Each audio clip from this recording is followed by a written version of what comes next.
Raw and Uncut, and there's an interesting story floating around the internet the last few days that supposedly BG Knockout, West Coast rap legend from the infamous and legendary hit song Real Mother Flying G's with Eazy-E, the Dr. Dre diss from the EP It's On Dre, right? Code 187. Now check it out. Supposedly, there's a story floating around that BG Knockout snitched on a couple of Southsiders back in 1992. And they're making a big deal about it because BG Knockout a few years ago on Vlad TV made a few comments about how Southsiders basically can snitch on blacks in prison and get away with it. There's no repercussions from it. So now people are coming out and saying that there's a case of a shooting back in 1992 involving a couple Southsiders involving BG Knockout and one of his homies, and supposedly where BG Knockout was shot, I believe, and he told the police who shot him and pointed out one or both of the Southsiders. Now, here's my thing. I'm not coming from a biased point of view, even though I'm a big-time BG Knockout fan.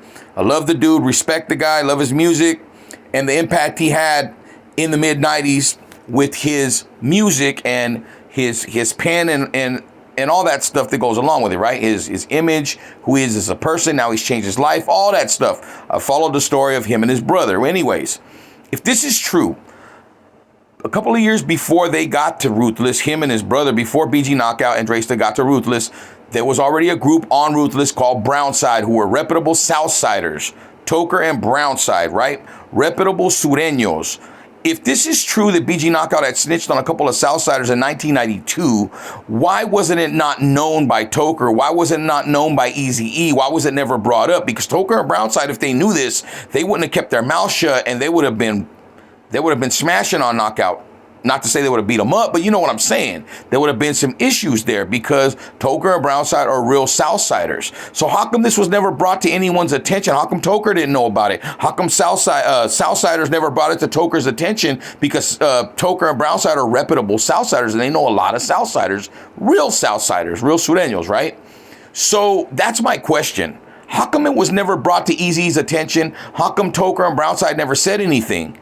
Are these things being made up about BG Knockout? That's the question.